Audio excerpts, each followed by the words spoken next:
എപ്പിസോഡിന്റെ opening സീനില് ഇപ്പൊ എല്ലാ Naruto കുട്ടപ്പന്മാരും ചേർന്ന് ആ ഒരു ഇല അത് കീറാനായിട്ട് ശ്രമിച്ചുകൊണ്ടിരിക്കുകയാണ്. അതിന്റെ തൊട്ടടുത്തായിട്ട് ഇപ്പൊ യാമുട്ടോ സെൻസായി ആവട്ടെ കുട്ടപ്പന്റെ നയൻ ടൈൽ ഫോക്സിന്റെ പവർ അതിനെ കൺട്രോൾ ചെയ്യാനായിട്ട് ഇപ്പൊ ട്രെയിനിങ് എടുത്തുകൊണ്ടേയിരിക്കുകയാണ്. കാക്കാഷി മാസ്റ്റർ ചോദിക്കും, നീ ഇടയ്ക്കിടയ്ക്ക് ഇങ്ങനെ പ്രാക്ടീസ് ചെയ്യണം. നിന്നെ കൊണ്ട് നയൻ ടൈൽ ഫോക്സിന്റെ പവർ അത് കൺട്രോൾ ചെയ്യാൻ കഴിയോ? അതിന് യാമുട്ടോ പറയും, ഞാൻ പ്രാക്ടീസ് ചെയ്യുന്നുണ്ട്, തീർച്ചയായിട്ടും അത് ഞാൻ കൺട്രോൾ ചെയ്തിരിക്കും. ഇവിടെ കുട്ടപ്പന്മാര് അങ്ങനെ ഏകദേശം 1-2 മണിക്കൂർ കഴിയുമ്പോ അതിലൊരുത്തൻ കറക്റ്റായിട്ട് ആ ഇല കീറും. അത് കാണുമ്പോ ഇപ്പൊ ബാക്കിയുള്ള കുട്ടപ്പന്മാർക്ക് അസൂയ മൂത്ത് അവരങ്ങോട്ടും ഇങ്ങോട്ടും വഴക്കിടാൻ തുടങ്ങും. വീണ്ടും കുറച്ച് സമയം കൂടെ കഴിയുമ്പോ മറ്റു ചില നറൂട്ടോകൾ കൂടെ ആ ഇല കീറും. പക്ഷെ ബാക്കിയുള്ള നറൂട്ടോമാർക്ക് അത് കീറാൻ കഴിയില്ല.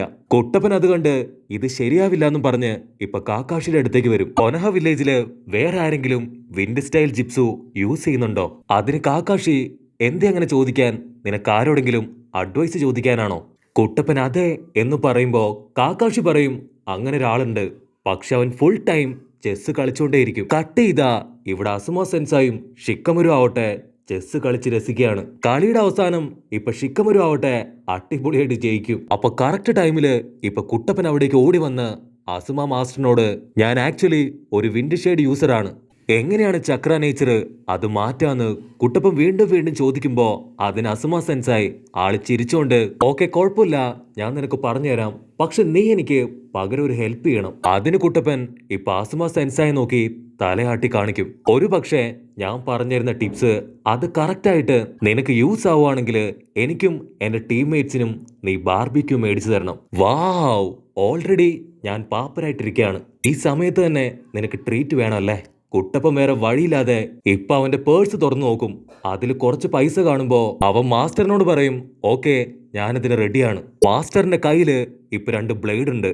അത് പതിയെ മാസ്റ്റർ എടുത്ത് ഇപ്പൊ കയ്യിലിടും. അവൻ പറയും, ഇതെന്റെ ചക്ര ബ്ലേഡാണ്, ഇതിനൊരു പ്രത്യേക പവർ ഉണ്ട്, ഇത് വളരെ വേഗത്തില് ചക്ര പവർ അബ്സോർബ് ചെയ്ത് നമുക്ക് ഉപയോഗിക്കാനായിട്ട് കഴിയും, നീ ഇതൊന്ന് ട്രൈ ചെയ്ത് നോക്കാൻ പറഞ്ഞ് ഇപ്പൊ മാസ്റ്റർ ആവട്ടെ കുട്ടപ്പന് ആ 2 ബ്ലേഡും കൊടുക്കും. കുട്ടപ്പൻ അത് പതിയെ കയ്യിലിട്ട് ഇപ്പൊ അവന്റെ ചക്ര പവർ ആ ബ്ലേഡിലേക്ക് കൊണ്ടുവരും. കുട്ടപ്പൻ പറയും, ഞാൻ ഒരുപാട് ബുദ്ധിമുട്ടി പ്രഷർ ചെയ്തിട്ടാണ് എന്റെ ചക്ര പവർ ഇതിലേക്ക് കൊണ്ടുവന്നത്. അതിന് മാസ്റ്റർ പറയും, കുഴപ്പമില്ല, നമുക്ക് 2 പേർക്കും ഇപ്പൊ ഈ ബ്ലേഡ് വെച്ച് ഫൈറ്റ് ചെയ്യാം, അപ്പൊ പതിയെ പതിയെ നീ ഓക്കെ ആവും. ഇതിനാണോ ഈ ബ്ലേഡൊക്കെ യൂസ് ചെയ്യുന്നേ?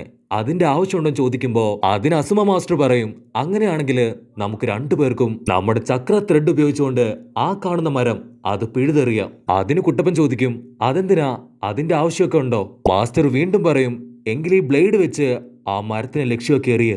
അങ്ങനെ വേറെ വഴിയില്ലാതെ ഇപ്പൊ മാസ്റ്ററും കുട്ടപ്പനും ആവട്ടെ ആ ബ്ലേഡ് അത് മരത്തിന് നേരെ വലിച്ചെറിയും. കുട്ടപ്പന്റെ ബ്ലേഡ് അതങ്ങനെ പോയി മരത്തെ തറച്ചു നിൽക്കുമ്പോ മാസ്റ്ററിന്റെ ബ്ലേഡ് ആവട്ടെ അത് മരം തുളച്ച് അടുത്തുള്ളൊരു പാറയിൽ പോയി തറച്ചു നിൽക്കും. അത് കണ്ട് കുട്ടപ്പൻ ഷോക്കാവുമ്പോ ഇപ്പൊ മാസ്റ്റർ പറയും, ഞാൻ വളരെ പതുക്കെ എറിഞ്ഞതുകൊണ്ടാണ് അത് ആ കല്ലില് തറച്ചു നിന്നത്, അല്ലായിരുന്നെങ്കില് ആ പാറ പോലും എന്റെ ബ്ലേഡ് പൊടിച്ചു കളഞ്ഞേനെ. കുട്ടപ്പനാണെങ്കില് ഇപ്പൊ 1 സെക്കൻഡ് ഫ്രീസ് ആയിട്ട് അത് കേട്ടു നിൽക്കും. 2 ഷിനോബികൾ തമ്മില് ബ്ലേഡ് വെച്ച് അറ്റാക്ക് ചെയ്യുമ്പോ അതിലേറ്റവും പവർഫുൾ ആയിട്ട് ബ്ലേഡ് യൂസ് ചെയ്യുന്നവൻ ആരോ അവനാണ് വിജയ്. വിൻഡ് സ്റ്റൈൽ അറ്റാക്ക് ചെയ്യുകയാണെങ്കിൽ നമുക്ക് എത്ര വേണമെങ്കിലും പവർ ഉപയോഗിച്ച് ബ്ലേഡ് ഉപയോഗിക്കാം. നിനക്ക് കൂടുതൽ എന്തെങ്കിലും ഡൗട്ട് വരുവാണെങ്കിൽ ധൈര്യമായിട്ട് എന്നോട് ചോദിക്കാന്ന് പറയുമ്പോ കുട്ടപ്പനാവട്ടെ താങ്ക്സ് മാസ്റ്റർ എന്ന് പറഞ്ഞ് അവിടുന്ന് അപ്രത്യക്ഷമാവും. അപ്പോഴാണ് ഷിക്കമരുവിന് മനസ്സിലാവുക അത് യഥാർത്ഥ കുട്ടപ്പനല്ല, അവന്റെ ക്ലൗണാണ്. ഷിക്കമരു അസുമയോട് ചോദിക്കും, അക്കാസ്കി മെമ്പേഴ്സ് വരുന്നതിന് മുൻപ് പുതുതായിട്ടൊരു ജിപ്സു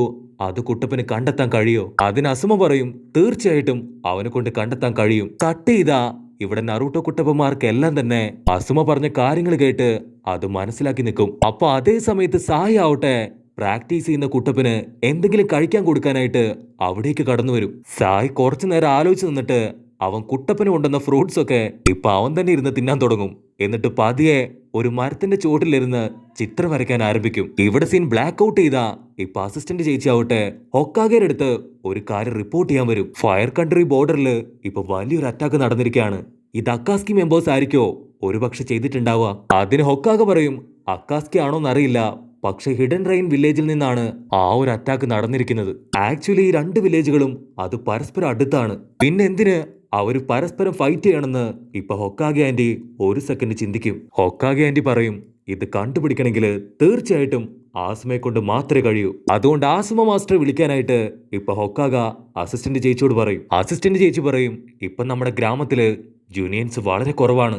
ഈ ഒരു അവസ്ഥയില് ആസുമയെ പറഞ്ഞയച്ചാ അത് നമുക്ക് വലിയ നഷ്ടമായിരിക്കും. കട്ട് ചെയ്താ ഇവിടെ കാക്കാഷി കുട്ടപ്പനോട് പറയും, നിന്റെ ക്ലൗൺസിനെ എല്ലാം തന്നെ ബ്രേക്ക് ചെയ്ത് കളാ. അപ്പൊ അവരെടുത്ത ട്രെയിനിങ് എല്ലാം തന്നെ നിന്റെ ബ്രെയിനില് സേവ് ആവും. അത് കേൾക്കേണ്ട താമസം കുട്ടപ്പനാവട്ടെ അവന്റെ ക്ലൗൺസിനെ എല്ലാം തന്നെ ഇപ്പൊ ബ്രേക്ക് ചെയ്ത് കളഞ്ഞ് ചിരിച്ച് ഹായ് ആയിട്ട് നിൽക്കും. കുട്ടപ്പൻ അവന്റെ കൈ തുറന്നു നോക്കുമ്പോ ആ ഒരില അത് കേറിയിട്ടുണ്ടാവും. അവൻ ഒരുപാട് പ്രാക്ടീസ് എടുത്തോണ്ട് തന്നെ ഇപ്പൊ ടയർഡായി പതിയെ താഴേക്ക് വീഴും. പക്ഷെ അപ്പത്തേക്കും ഇപ്പൊ കാക്കാഷി കുട്ടപ്പനെ അങ്ങനെ താങ്ങി പിടിച്ച് അവന്റെ മടിയിലിരുത്തും. നീ നന്നായി ട്രെയിനിങ് എടുത്തു, അതുകൊണ്ടാണ് നിന്റെ ചക്ര പവർ ഡ്രെയിനായി നീ ടയർഡായത്. അതിന് നറൂട്ടോ പറയും, റെസ്റ്റ് എടുക്കാൻ സമയമായില്ല, എനിക്ക് ഇനിയും പ്രാക്ടീസ് ചെയ്യണം. കുട്ടപ്പൻ വീണ്ടും അവന്റെ ക്ലൗൺസിനെ ക്രിയേറ്റ് ചെയ്യുമ്പോ ഇവിടെ യാമുട്ടോ മാസ്റ്ററും സായോ ആവട്ടെ കുട്ടപ്പന്റെ വിൽ പവർ കണ്ട് വണ്ടറടിച്ച് നിൽക്കുകയാണ്.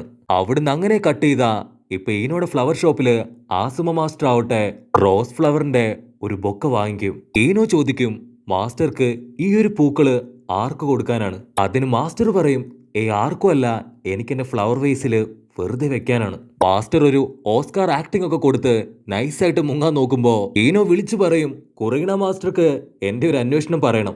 അത് കേട്ട് ആസുമ മാസ്റ്റർ ആവട്ടെ ഇപ്പൊ ചമ്മി ഐസായി പോവും. അപ്പൊ ഷിക്കമരും ചോച്ചിയും ഇപ്പൊ ആസുമയുടെ അടുത്തേക്ക് വന്ന്, മാസ്റ്റർ കുറീണ മാസ്റ്റർ കാണാൻ പോവാണോ?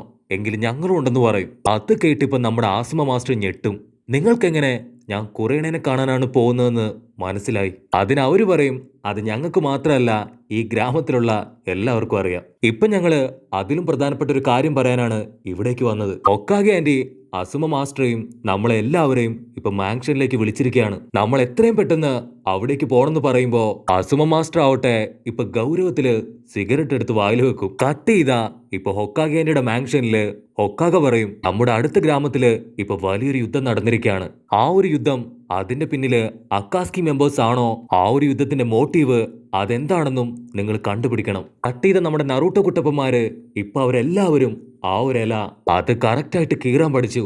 അത് കാണുമ്പോ കാക്കാഷിക്ക് ഒരുപാട് സന്തോഷാവും. ഞാൻ പ്രതീക്ഷിച്ചതിലും വേഗത്തില് എല്ലാ കാര്യങ്ങളും നടക്കുന്നുണ്ട്. നറൂട്ടോ കുട്ടപ്പൻ ഇപ്പൊ ഒരുപാട് പ്രാക്ടീസ് ചെയ്തുകൊണ്ട് അവൻ ബോധം കെട്ട് ഇപ്പൊ താഴെ വീഴും. കാക്കാഷി അവനെ തൂക്കിയെടുത്ത് കൊണ്ടുപോകുമ്പോ അവന്റെ പിന്നാലെ തന്നെ ഇപ്പൊ സാക്കുറയും പോവും. ഇവിടെ സീൻ ബ്ലാക്ക് ഔട്ട് ചെയ്ത അസുമ മാസ്റ്റർ ആവട്ടെ ഇപ്പൊ പ്രണയപരവശനായി കുറീണ മാസ്റ്ററെ വെയിറ്റ് ചെയ്ത് നിൽക്കുകയാണ്.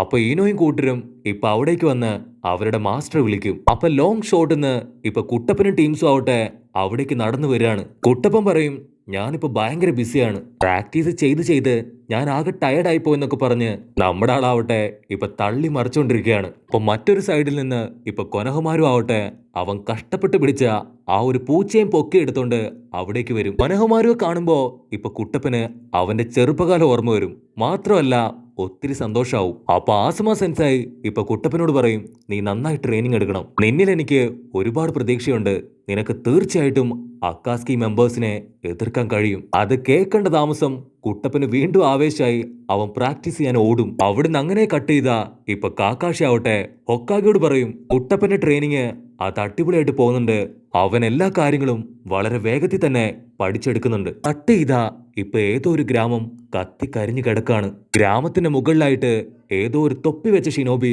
അങ്ങനെ ഇരിക്കുകയാണ്. ആക്ച്വലി ഈ ഒരു ഗ്രാമമാണ് ലാൻഡ് ഓഫ് ഫയർ. ഈ ഒരു തൊപ്പിക്കാരനും അവന്റെ കൂടെയുള്ള 4 പേരും ചേർന്നാണ് ഈ ഒരു ഗ്രാമം അടിച്ചു നിരത്തി ഈ ഒരു അവസ്ഥയിലാക്കിയത്. അതിൽ ആ ഒരു തൊപ്പിക്കാരൻ പറയും, ഈ ഒരു ഗ്രാമം അത് നശിപ്പിച്ചതുപോലെ തന്നെ നമ്മൾ ലീഫ് വില്ലേജും പുഷ്പം പോലെ നശിപ്പിക്കും. അതേസമയം ഇവിടെ കുട്ടപ്പനും ടീംസും ആവട്ടെ ഒരു ബീറാങ് മിഷന് വേണ്ടി ഇപ്പൊ ഗ്രാമത്തിന് പുറത്തേക്ക് പോവാണ്. കുട്ടപ്പൻ പറയും, ഈ ഒരു മിഷൻ അത് എത്രയും പെട്ടെന്ന് തീർത്ത് ഞാൻ എന്റെ പ്രാക്ടീസ് ആരംഭിക്കും എന്ന് പറയുന്നതോട് കൂടെ ഈ ഒരു എപ്പിസോഡും അവസാനിക്കുന്നു.